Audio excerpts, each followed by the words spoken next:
Continuamos, mis amados hermanos, con el estudio del libro de Apocalipsis. Vamos inmediatamente con el capítulo número 14, versículo número 1. Aquí este título dice: el Cordero y los 144,000 en el monte de Sión. Y aquí nos expresa más adelante que estos 144,000 van a expresar un canto. Pero vamos primero analizando algunos versículos. Dice el primer versículo acá, Juan dice: después miré y he aquí el Cordero estaba en pie sobre el monte de Sión. Cuando dice acá el Cordero se refiere a Jesucristo, Cordero de Dios, aquel Cordero que quita el pecado de la humanidad. Y aquel Cordero que estaba en pie sobre el monte de Sión. ¿Sabe? El Cordero en pie significa la victoria, significa redención, significa cuando Él dice consumado es, ¿cierto? La victoria ya está hecha y el triunfante está en pie sobre el monte de Sión. Esto nosotros podemos interpretarlo también para nuestras vidas al reconocer al Cordero de Dios. ¿Cuántos de los que están ahí viéndonos han sido redimidos por el Cordero de Dios, por Jesucristo, a través de la fe que tenemos en Él? Pero esta fe también nos tiene que llevar a lo que representa el monte de Sión. ¿Y qué es lo que representa el monte de Sión? El monte de Sión significa excelencia, significa un lugar alto, significa un lugar donde está el Cordero de Dios y donde nosotros le brindamos adoración.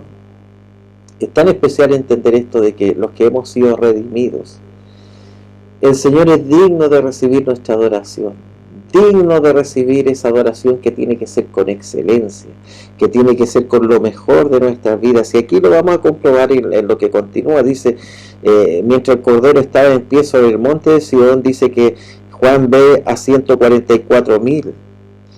¿Cuáles son esos 144,000? Son 12,000 personas de cada tribu. Eso ya lo vimos en el capítulo número 7 del libro de Apocalipsis, y se refiere a aquellos que fueron tomados de Israel, 12,000 por cada tribu, y eso da un total de 144,000, y que ellos fueron sellados para pasar ese tiempo de tribulación, y en las cuales posteriormente ellos salen airosos. Entonces recordemos que son 144,000, 12,000, ¿cierto?, personas de cada tribu.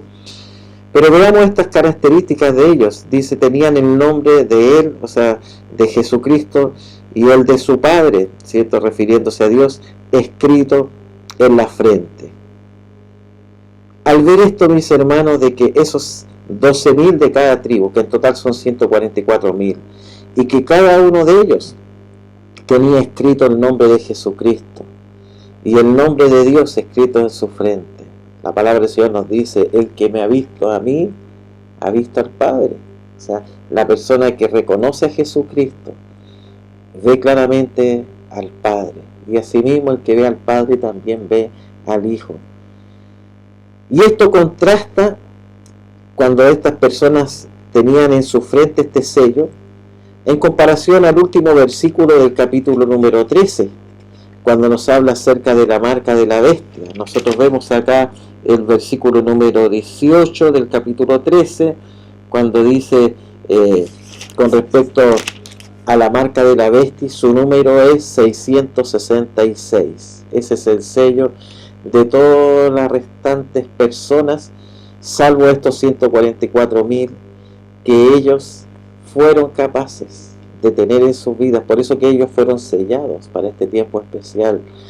Y en medio de todo eso es que ellos, dice acá, que tenían el nombre de Él y el nombre de su Padre escrito en la frente. Continuemos con más detalles, porque fíjese que es tan interesante entender esto. El versículo número 2 dice, Juan, cuando él miró, pero después dice ahora que él escuchó, oyó una voz del cielo como estruendo de muchas aguas. Estruendo de muchas aguas. Pongan atención también a esto, porque así es la voz del Señor, como estruendo de muchas aguas y como sonido de un gran trueno. Dice, y la voz que oí era como de arpistas que tocaban sus arpas. Aquí nosotros vemos que los arpistas, ¿cierto? Podemos definir a tal vez a algunos de los 24 ancianos, que también la palabra se nos refiere en los capítulos anteriores, que tenían arpa en sus manos. Entonces, bueno, en medio entonces del estruendo de muchas aguas, del sonido de un gran trueno y de la voz que oí que eran como arpistas que tocaban sus arpas, todo preparado, ¿cierto?, el escenario ahí, para que cantaran un cántico nuevo delante del trono y delante de los 4 seres vivientes y de los ancianos. Y nadie podía aprender el cántico sino aquellos 144.000 que fueron redimidos de entre los de la tierra. Entonces esos 144.000, ¿cierto? 12.000 de cada tribu, y que ya ahora Juan los ve, ¿cierto?, frente al Cordero que estaba en pie sobre el monte de Sión, y él ve en medio de todo eso, este grupo de personas, dice que estaban cantando un cántico nuevo. Se refiere, ¿cierto? Y nosotros podemos entender cuando el pueblo de Israel, se recuerdan cuando con Moisés cruzaron el Mar Rojo, y dice ahí que al otro lado hubo un canto también que dirigió la hermana de Moisés, y hablaba acerca de que el Señor había echado a la mar, ¿cierto?, los carros de Faraón, ¿cierto?, al jinete que los perseguía y todo. Entonces ese canto, ¿cierto?, que muchas personas, muchas mujeres dice que también siguieron la danza de María en ese tiempo y comenzaron a cantar con ella, y ella cantaba y las demás le respondían, y fue un momento de gozo. Fíjense que así también va a ser este momento de estos 12.000 de cada tribu, de estos 144.000, y que nos lleva, ¿cierto?, a entender los principios de lo que es la redención, y la redención nos lleva a la adoración. La redención, ¿cierto?, que hemos sido nosotros redimidos, porque esta palabra no están solamente sucesos que van a acontecer posteriormente, ¿sabe? Esto también es para nosotros ahora. Si tú has sido un redimido del Señor, si tú has sido lavado con su sangre, ¿sabes? También nos debe llevar a una obediencia, a una adoración al Señor, a un cántico nuevo, a ese canto nuevo en los cuales somos guiados por el Señor en espíritu y en verdad, no como una tradición, no como una religiosidad, sino que en nuestro corazón ese canto nuevo. Y aquí dice que estos 144.000 que fueron redimidos de entre los de la tierra. Versículo 4, estos son los que no se contaminaron. Pongan atención a esto, no se contaminaron. ¿Le llama la atención esto? Cuando dice, estos son los que no se contaminaron. ¿Quién en la Biblia no se quiso contaminar? Vemos nosotros a Daniel. ¿Se recuerdan ustedes Daniel y sus amigos, que ellos cuando fueron llevados a Babilonia, y ellos no quisieron contaminarse con la comida ni con los sacrificados a los ídolos que había en ese tiempo? Entonces ellos tenían en su vida un estilo de vida diferente, distinto. Y sabe, aquí nosotros vemos también que estos 144.000, estos son los que no se contaminaron, no se quisieron contaminar. Y acá dice con mujeres, pues ellos son vírgenes. Aquí hay que entender bien esto, porque no está hablando específicamente de temas sexuales ni nada de eso, sino que se refiere acá a la mujer en este caso, y refiriéndose al versículo número 4, significa idolatría, significa adulterio. Nosotros vemos que el matrimonio, y dentro del matrimonio el Señor permite todo lo que conlleva, ¿cierto?, el sexo, pero fuera del matrimonio, en lo que es adulterio, o antes del matrimonio, en lo que es la fornicación, claramente son cosas que el Señor no está de acuerdo y el Señor abomina. Por eso que dice que dejará el hombre a su padre y a su madre y se unirá con su mujer, los cuales serán una sola carne, porque el Señor santifica el matrimonio. Pero fuera del matrimonio, ¿cierto? Y se refiere acá a estas personas que no se contaminaron con el adulterio ni con la fornicación, y que eso también los lleva a la idolatría. Israel se contaminó con la idolatría. Por eso que nosotros vemos en el Antiguo Testamento cuando los profetas le decían, los trataban de adúlteros. Y claro, porque ellos, teniendo al Dios vivo, al Dios real, al Dios que les proveía todas las cosas, ellos fueron tras los dioses ajenos, tras otros dioses que no son dioses, que no tenían poder, pero que era idolatría de las naciones. Entonces dice acá, estos son los que no se contaminaron con la idolatría. ¿Cierto? Aquí nosotros vemos el capítulos anteriores de Apocalipsis y nos habla acerca del dragón, acerca de la bestia, acerca de esa adoración que se le daba a la bestia, a los moradores de la tierra, aquello en lo cual el anticristo también engañó a las naciones y muchas personas sucumbieron ante él y muchas personas se pusieron la marca en su mano, en su frente, ¿cierto? Del 666, pero estas personas acá no se contaminaron, ¿ah? No confiaron en otras cosas, ¿sabes? ¿En quién estás confiando tú en esta hora? ¿Cuál es tu confianza? ¿Cuál es la marca que hay en tu vida? Y no me estoy refiriendo a un tatuaje, ¿sabes? Me estoy refiriendo a lo que está en tu corazón. ¿Es la marca de lo que niega a Cristo? ¿O es la marca de Jesucristo y del Padre? Es la marca de confiar en Él, de pese a las circunstancias, a las adversidades, a lo que pudieras estar pasando o afrontando, pero tú sigues confiando en el Señor. Como lo vemos en el libro de Habacuc, capítulo número 3, ¿cierto? Cuando nos expresa, aunque la higuera no florezca, ni en las vides haya fruto, aún con todas esas cosas, pero yo confío en el Señor, yo creo en el Señor. Entonces, dice acá, los que no se contaminaron, pues son vírgenes. ¿Sabe? La virginidad se refiere a ello, a la santidad. Se refiere a guardarse para el Señor, guardar su palabra, sus mandamientos. Estos son los que siguen al Cordero, por donde quiera que va. El Señor dice, los que oyen mi voz, me siguen. Los que escuchan mi voz, me siguen. Entonces, estos son los que siguen al Cordero, por donde quiera que va, y estos fueron redimidos de entre los hombres, como primicias para Dios y para el Cordero, refiriéndose a estos 144.000, a estos 12.000 de cada tribu. Dice, y en sus bocas no fue hallada mentira, pues son sin mancha delante del trono de Dios.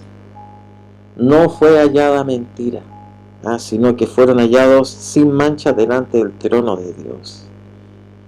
Cuando tú tienes conciencia que fuiste redimido por el Señor, tú vas a ir a una adoración al Señor de corazón. Tú no te vas a contaminar con la idolatría de este mundo. Aunque la idolatría de este mundo te ofrezca muchas cosas, tú vas a confiar en el Señor. Tú vas a tener este sello de santidad sobre tu vida. Y fíjate que también eso te va a llevar a la verdad. No te va a llevar a la mentira. Dice que sobre ellos no se halló, no fue hallada mentira.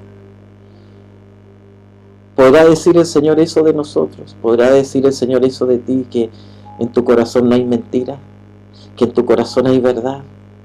¿Sabe? En el libro profeta Nahum, cuando nosotros vemos ahí en el capítulo número 3, y vemos ahí cómo se juzga a Nínive, y se le describe como una ciudad llena de mentiras, de rapiña. ¿Sabe? Ojalá el Señor nos viera desde los cielos, a sus hijos, a su iglesia, a ti que me estás viendo, como una persona que no tiene engaño, que no hay mentira. Y si a lo mejor tienes un peso de culpa, de conciencia, porque a lo mejor has vivido una vida de mentiras, de engaño, esta es la oportunidad para que seas de aquellos redimidos, de aquellos, como empezamos aquí el versículo número 1 del capítulo 14, ahí con el Cordero de Dios,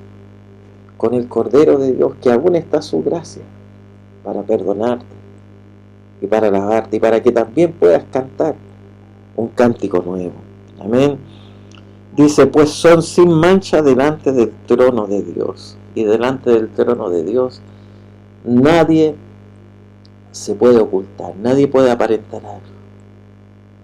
Somos descubiertos, aún en nuestros pensamientos, como dice la palabra, que están extendidos delante del Señor.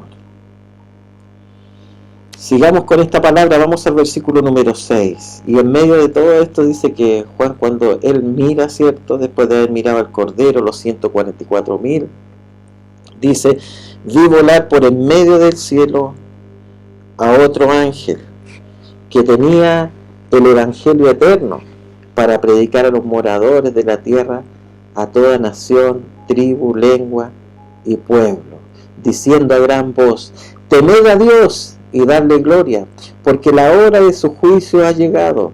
Adorad a aquel que hizo el cielo y la tierra, el mar y la fuente de las aguas. Qué tremenda esta visión, de ver a ese ángel que predique el evangelio y que empieza a decir: temed a Dios y dadle gloria, porque la hora de su juicio ha llegado. La hora de su juicio. Ese ángel va a predicar, pero también trae la alarmante noticia: la hora de su juicio ha llegado. Y eso es lo que describe Juan.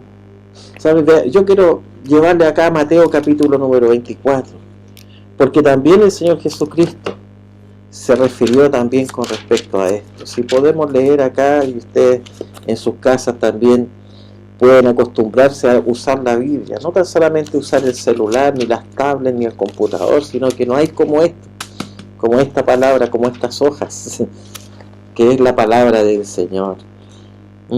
Mateo capítulo número 24. Aquí nosotros vemos las señales antes del fin. Y pongan atención a esto. Vamos a tomar acá el versículo número 11 en adelante. El Señor Jesucristo describe: y muchos falsos profetas se levantarán y engañarán a muchos. ¿A qué se refiere el Señor? Al espíritu del anticristo, ¿cierto? Que está en esos falsos profetas, ¿ya? Dice: y por haberse multiplicado la maldad, el amor de muchos se enfriará. Y eso claramente lo describe el libro de Apocalipsis, con todo lo que va a ir sucediendo suceso tras suceso, que la gente, en vez de ablandarse, se van a enfriar. En medio de todo eso dice: más el que persevere hasta el fin, este será salvo. Y aquí se nos refiere a todas las personas que han creído en el Señor Jesucristo. Entre ellos también están esos 144.000, 12.000 de cada tribu, que también ellos perseveraron hasta el fin, y será salvo. Pero pongan atención a este versículo clave acá. Dice: y será predicado este evangelio del reino en todo el mundo. Pongan atención, dice, el Señor habla en lo que podríamos decir en tiempo futuro, ¿ya? En tiempo futuro dice: y será predicado este evangelio del reino en todo el mundo para testimonio de todas las naciones, y entonces vendrá el fin. O sea, cuando se haya predicado el evangelio para testimonio a todas las naciones, en todo el mundo, dice, entonces vendrá el fin. Entonces, dice, vendrá el fin. O sea, el Señor está hablando de lo que va a suceder en un tiempo futuro, pero aquí nosotros vemos que Juan está escribiendo un tiempo presente, porque aquí dice: y vi volar, le reitero esto, el versículo 6 del capítulo 14 de Apocalipsis, dice: y vi volar por en medio del cielo a otro ángel que tenía el evangelio eterno. Entonces, este ángel va a cumplir con lo que dijo el Señor Jesucristo, que el evangelio, dice, el evangelio eterno, para predicarlo a los moradores de la tierra, a toda nación, tribu, lengua y pueblo, diciendo: temed a Dios y dadle gloria, porque la hora de su juicio ha llegado. La hora de su juicio ha llegado. ¿Qué es lo que dijo el Señor? Que cuando el evangelio fuese predicado, entonces vendrá el fin. Y aquí este ángel está dando cumplimiento a lo que dijo el Señor. Por un momento este ángel predica, ¿cierto? Y en toda lengua, tribu, nación, y a gran voz. Pero también con esto llega la hora de su juicio. La hora de su juicio ha llegado. Y como esa hora de su juicio ha llegado, dice: adorad ahora, moradores de la tierra, a todo aquel que hizo el cielo. Aquel, ¿cierto? Refiriéndose al Señor. Dice: adorad a aquel que hizo el cielo, la tierra, el mar y la fuente de las aguas. O sea, adorar al Creador, adorar al Señor. El verbo, ¿cierto? Juan capítulo 1, versículo número 1, cuando se nos refiere el verbo, estaba con Dios, y el verbo es Dios, refiriéndose a Jesucristo. Y me encanta esto que dice, cuando dice: aquel que hizo el cielo, la tierra. Nosotros vemos ahí al Señor como creador. El mar también lo hizo el Señor, y las fuentes de las aguas. ¿Sabe a lo que se refiere la fuente de las aguas? Se refiere a la vida, se refiere a quien nos dio vida. ¿Se recuerdan ustedes ese pasaje del Señor Jesucristo con la mujer samaritana? Y cuando le dice, cualquiera que bebiere de otra agua volverá a tener sed, pero el que bebiere del agua que yo le daré será en su interior una fuente de agua que salta para vida eterna. Y aquí se refiere, y la fuente de las aguas, versículo 7. Aquel que tiene la fuente de las aguas en su interior, que es para vida eterna. Tú y yo, mi hermano, tenemos esa fuente de agua. No es una cisterna rota, es una fuente, es algo que va brotando todos los días. Me encanta esa canción cuando dice, hay una fuente en mí que está brotando. ¿Sabe? Esa fuente todos los días está brotando. Con nuestra adoración, con nuestra oración, con nuestra lectura al Señor, con nuestra santificación. Entonces dice, aquel que hizo los cielos, la tierra, el mar y todo eso grande, pero también colocó esa fuente de vida en nuestro interior. Por lo tanto, a Él hay que adorar, a Él tenemos que darle gloria, a Él, dice, tenemos que temer. Qué grande es esto que estamos estudiando, porque esto nos lleva a prepararnos cada vez más. Cuando la gente piensa en el Apocalipsis, se atemorizan o piensan, no sé, son cosas místicas, pero ¿sabes? Esto va a suceder, y déjame decirte, no es que vaya a suceder, ya está sucediendo. Ya el Apocalipsis ya se está cumpliendo todos los días en esta humanidad. La historia con la profecía se van juntando cada vez más para todo esto que nosotros estamos estudiando. Vamos con el versículo número 8, dice, y otro ángel le siguió diciendo, ha caído Babilonia, la gran ciudad, porque ha hecho beber a todas las naciones del vino del furor de su fornicación. Cuando nosotros interpretamos lo que es Babilonia, ¿cierto? Hay que remontarse al Antiguo Testamento y vemos ahí que Babilonia fue usada como juicio para el pueblo de Dios. Ellos fueron llevados a Babilonia y pareciera como difícil de entender por qué una nación más pecadora, por qué una nación que tal vez era más mala, ellos fueron instrumentos de juicio para el pueblo escogido de Dios. Pero aún así Dios lo permitió para que Babilonia pudiera ser refugio por esos 70 años que ellos fueron llevados cautivos.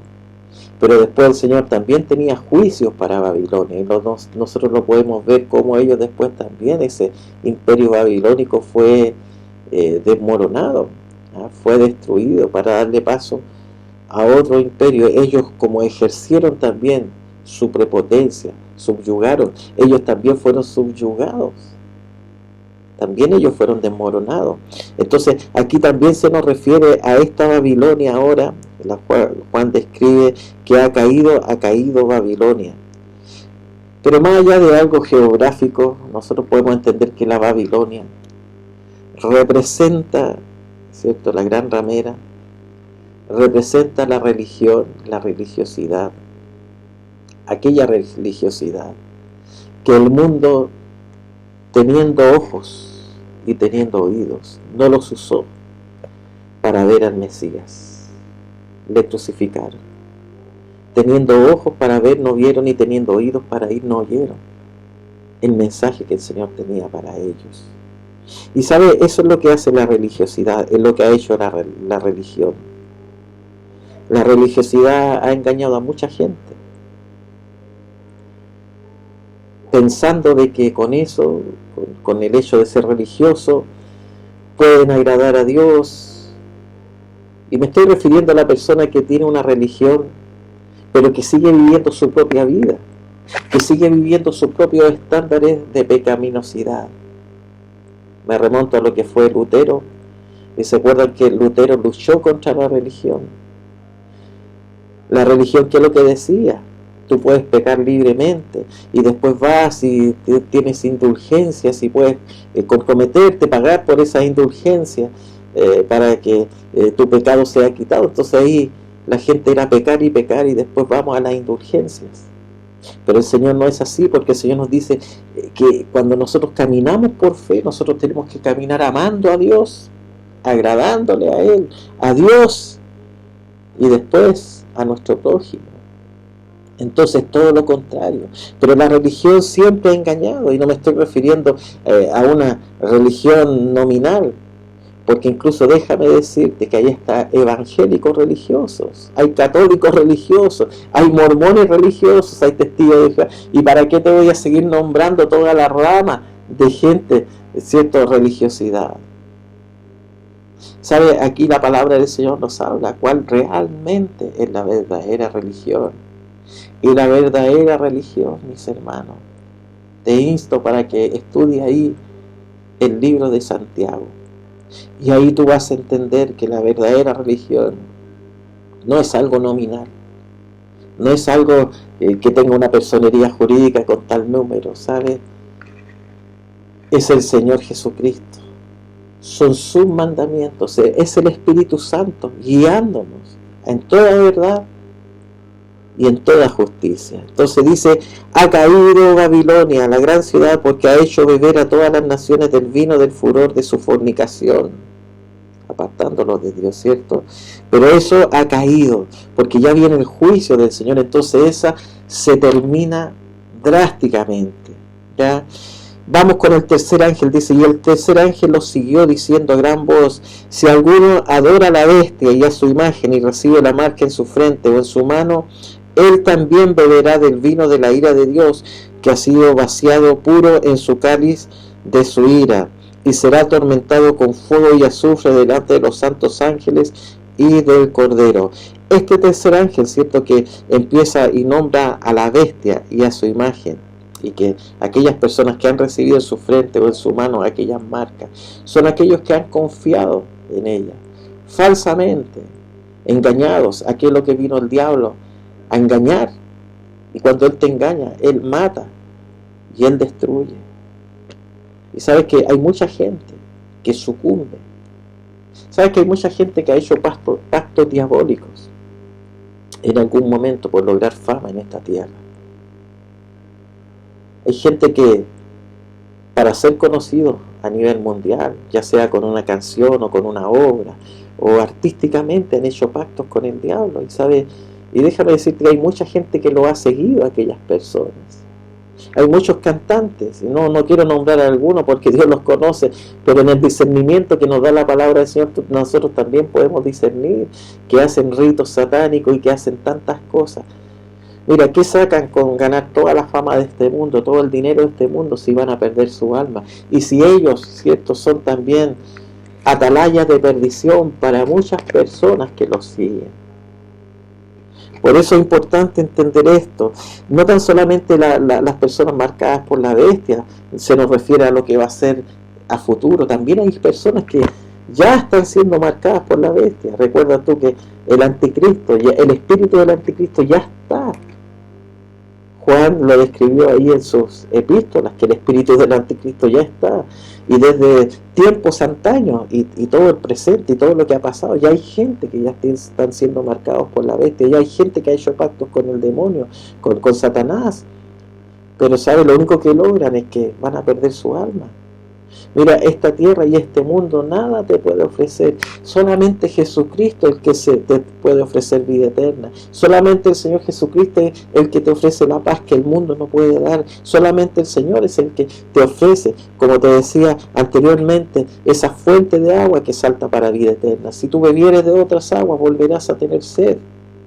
Y aquí nos habla de aquellos que han confiado en la bestia, de aquellos que se han marcado en su frente y en su mano, que beberán, cierto, del vino de la ira de Dios, y que ha sido vaciado puro en su cáliz. O sea, ese vino que es la esencia, no va a estar suavizado, ¿sabe? Va a ser amargura total.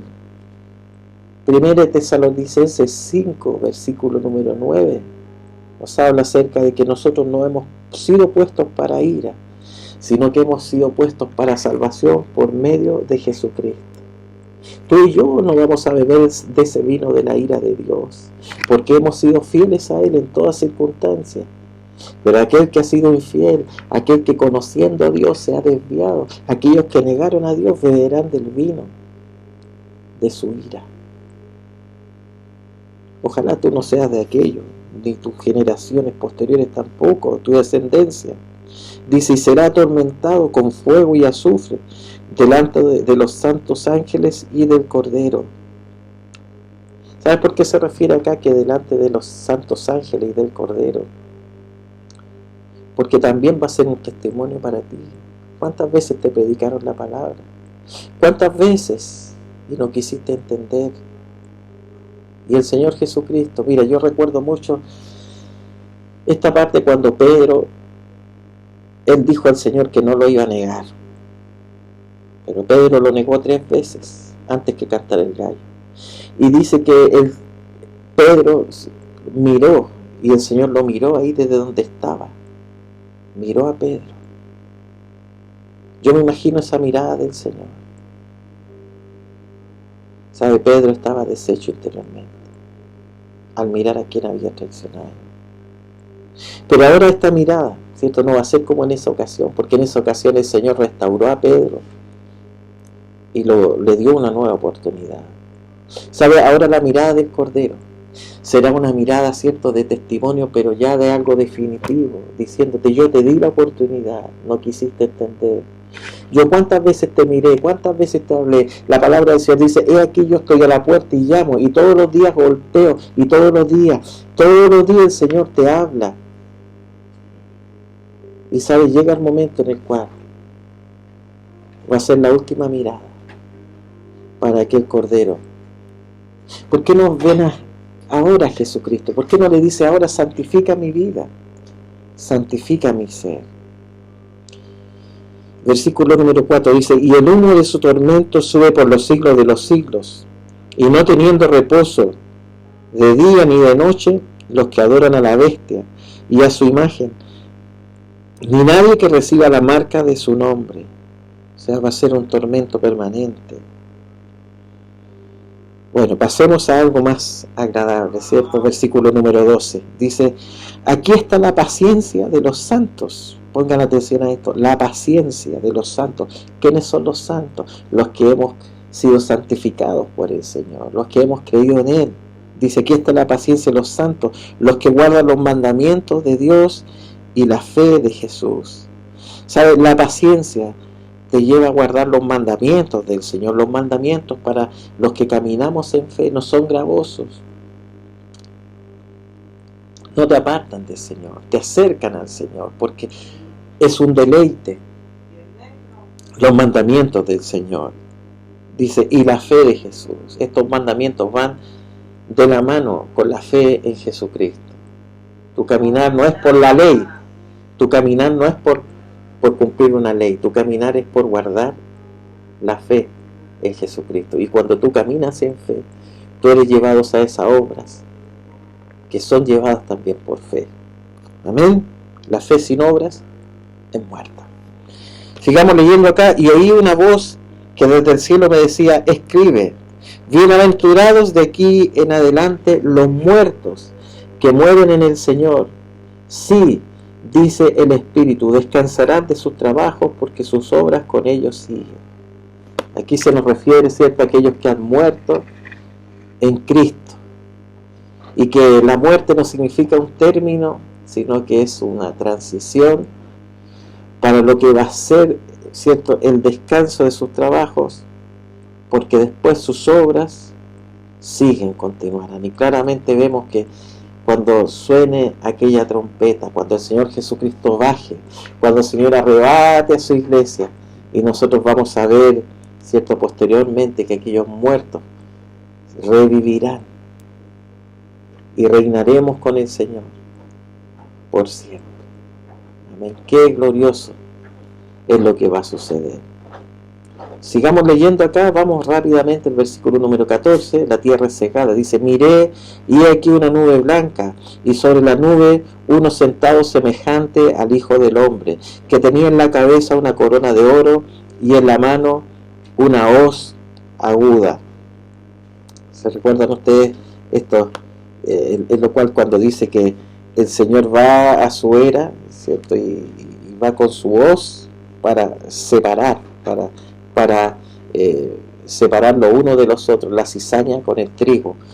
Pero sigamos leyendo acá. Entonces dice: semejante al Hijo del Hombre, o sea, semejante, refiriéndose al Señor Jesucristo. Dice: y del templo salió otro ángel, se refiere no a Jerusalén, sino que del santuario del cielo, ¿cierto? Y del templo salió otro ángel clamando a gran voz al que va sentado sobre la nube, dice: mete tu hoz y ciega, porque la hora de cegar ha llegado, pues la mies de la tierra está madura.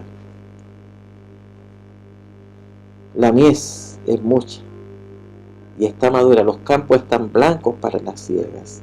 Palabras del Señor Jesucristo, pero que ahora en el Cristo glorificado, Él viene para cegar, para cosechar a todos aquellos que son parte de su mies, que son parte de su cosecha.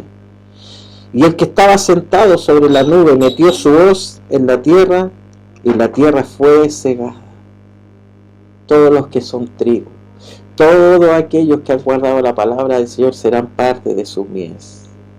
Pero salió también otro ángel del templo que está en el cielo, teniendo también una hoz aguda, y salió del altar otro ángel que tenía poder sobre el fuego, y llamó a gran voz al que tenía la hoz aguda, diciendo: mete tu hoz aguda y vendimia los racimos de la tierra, porque sus uvas están maduras. Bueno, aquí se refiere también: mete tu hoz aguda y vendimia los racimos de la tierra, se refiere a las primicias, se refiere, ¿cierto?, a aquellos que también están maduros. Versículo 19: y el ángel arrojó su hoz en la tierra, y vendimió la viña de la tierra y echó las uvas en el gran lagar de la ira de Dios. Aquí pongan atención a esto, porque también este otro ángel, que también va a aquella viña, pero la suerte de aquellas personas, o el destino de estas personas, no será como el que fue, ¿cierto?, que nosotros describíamos cuando el Señor cegó y el Señor guardó. Aquí estas personas van a ser llevados al juicio del Señor y a las consecuencias de ese juicio, y nosotros vemos que fueron llevados al lagar fuera de la ciudad, cuando nosotros vemos que la ciudad representa a Jerusalén, pero también representa la protección del Señor. Entonces dice que cuando el Señor dice que ese ángel arrojó su hoz, o sea, tomó su hoz y la llevó, vendimió de la viña del Señor, ¿cierto?, y fue llevado fuera de la ciudad. Todas aquellas personas que van a ser enjuiciadas, no será dentro de la ciudad, sino que será fuera de la ciudad. Y ahí fuera de la ciudad hay tormento, fuera de la ciudad. Por eso, mira, es importante entender esto. Cuando el Señor habla acerca del Padre que es labrador, ¿cierto?, y nosotros somos los pámpanos, y fuera de Él nada nosotros podemos hacer, pero hay gente que está fuera del Señor. Entonces dice que esas personas que están fuera de Él van a ser llevados fuera. Y dice: fue pisado el lagar, donde se pisa el vino, ¿cierto?, donde aquel vino es hecho, dice, y del lagar salió sangre hasta los frenos de los caballos por 1600 estadios. O sea, aquí se refiere a los juicios. 1600 estadios son aproximadamente 320 kilómetros, o podríamos en millas, 180 millas. Entonces fíjate que así termina este capítulo 14 con lo que es el juicio del Señor. La hora de su juicio ha llegado. Bueno, hay muchas otras cosas más que algunos teólogos también han escudriñado, y en diferentes características y detalles con respecto a hechos apocalípticos y lo que se nos refiere a la palabra del Señor. Pero desde mi punto de vista quise analizar esto también como una preparación para santificarnos cada vez más delante del Señor, para quebrantarnos cada día más delante de Él, y para que esta palabra la podamos vivir en nuestros días, más allá de conocer sucesos que van a suceder posteriormente. Pero a lo mejor tú, conociendo eso, tú dices: bueno, eso va a pasar a un futuro, pero yo ahora estoy en el presente y yo tengo problemas, tengo dificultades, ¿sabes? La palabra es una sola, y la palabra nos lleva a confiar en el Señor. La palabra nos lleva en este tiempo, en la etapa de vida que tú tienes, en los años que tú tienes, de los que ya has vivido. a entregar tu vida al Señor y a decirle: Señor, yo soy de los que confían en ti, yo quiero ser parte de esa cosecha cuando tú vengas con tu voz, Señor. Yo quiero ser, Señor, de aquella mies tuya. Quiero ser, Señor, de aquellos que, como dice tu palabra, fuera de ti nada podemos hacer. Somos de tu viña, Señor. Pero no somos de aquellos que serán arrojados, sacados fuera de la ciudad, sino que somos de aquellos que permanecemos en ti. Yo quiero pedirle al Señor en esta hora, al finalizar este capítulo, que la convicción de la palabra del Señor sea en tu vida. Permíteme hacer una corta oración. Padre, te doy las gracias por este momento. Gracias por tu palabra, porque ha sido exhortada, ha sido predicada, ha sido la preparación para nuestro espíritu, Señor, para esperarte a ti, Señor, en todo lo que significa el regreso por tu iglesia. Permítenos, Señor, santificarnos cada día, estar preparados, estar esperándote, Señor, estar adelante de tu venida. Gracias te damos, Señor. Queremos ser de aquellos que guardan tu palabra. Queremos ser de aquellos que adoran al Cordero. Queremos ser de aquellos, Señor, que estamos, Señor, sin idolatría en el corazón. Queremos ser de aquellos que no fue hallada mentira, sino que fueron, Señor, hallados verdaderos hijos tuyos. Ayúdanos, Señor, a caminar en esta palabra. Y bendícenos, Padre, en el nombre de Jesús. Amén y amén.